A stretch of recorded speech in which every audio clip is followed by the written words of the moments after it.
โอกาสปืนอุ้ยล่างสับยกหมัดขวาลำตัวกันได้ใจเจอด้วยซ้ายแม่เก่งเด้งสีทีด้วยซ้ายโอ้ย120 บาทครับก็ถือว่า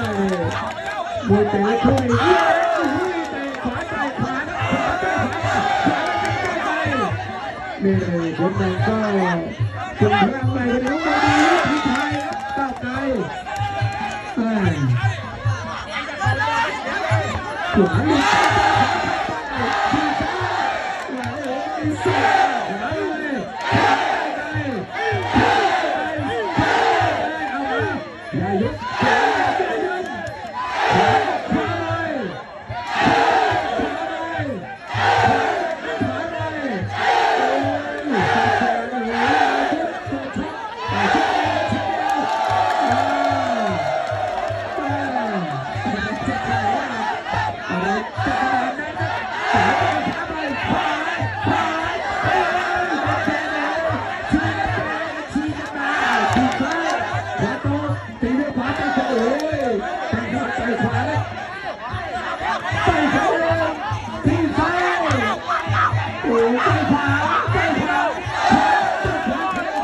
โอ้ยสับสนเลย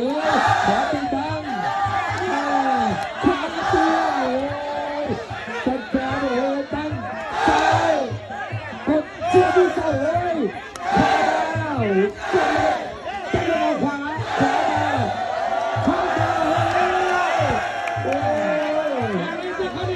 อะไรจะกระดาษแดงสับสนเลย120 ทั้งนั้นโอ้โหซ้ายขวาโอ้ยไหลกันขวาตัว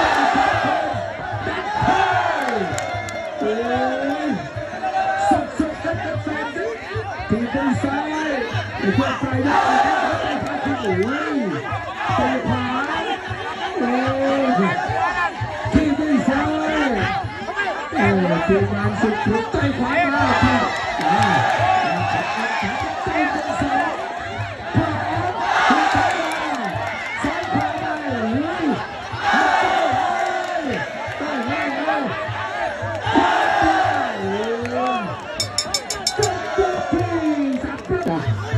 18 นะต้องไปนะ18 นะ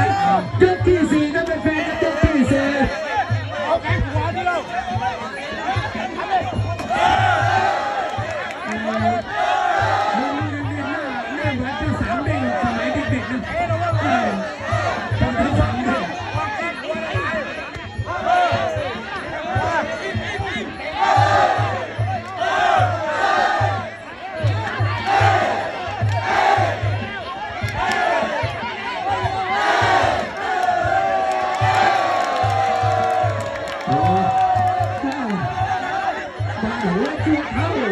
ที่ด้วยซ้ายมัด1-2 1-3ไปเจอขวาได้แม่ขวามาไกลที่ด้วยซ้ายได้แม่ไพ่ไพ่ยันเล่นอย่างนี้จังนั้นโอ้ยมาดูนักทีไทยครับปิดแดงโอ้ยขวาเขาเป็นขวาก้าวไกลขวาตัวโอ้ยกดเจอขวาโอ้ยขวาก็ขวาคืนซ้ายมาโอ้ยดีดีสติไปทีมงานครับสุดโคจอยทีมงานของสวรรค์เดือนโอ้ยหมัดซ้ายคนละหมัดครับหลักนะจริงๆทั้งนั้นตีถ้าต่อยมันคงเหนียวจิ้มหมัดขวามาขวาตัวขวาซ้ายไปขวามาโอ้ยคู่นี้คู่นี้แล้วกันนะ120ใช่ไหมคู่เขาต้องเป็น2ได้ใส่กันเลยไม่เป็นไรไม่เป็นไรนะเพชรเองนะเพชรเองนะจำนวนการเดินไทยโอ้ยขวา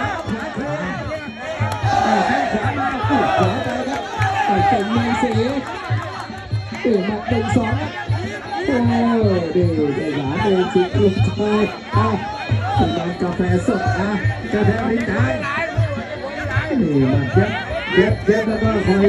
ขี่ด้วยซ้าย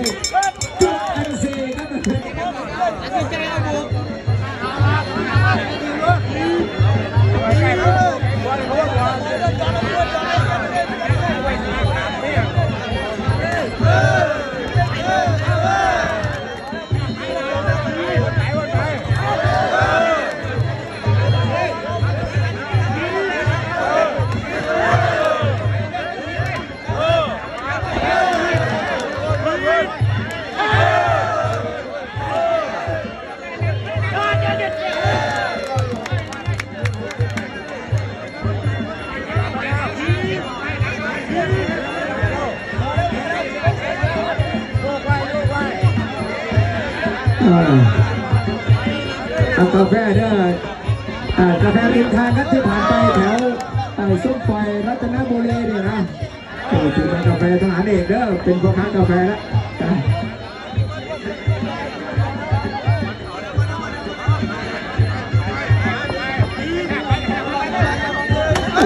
แม่แข้งขวาครับใส่ขวานะครับของเก่งเมืองศรี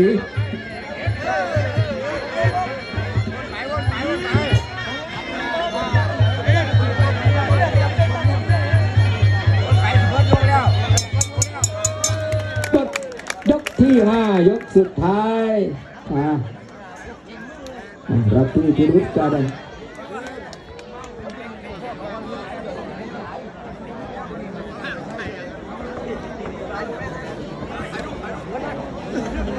ไปที่เก่งเมืองศรีครับสิบทหารนี่ครับ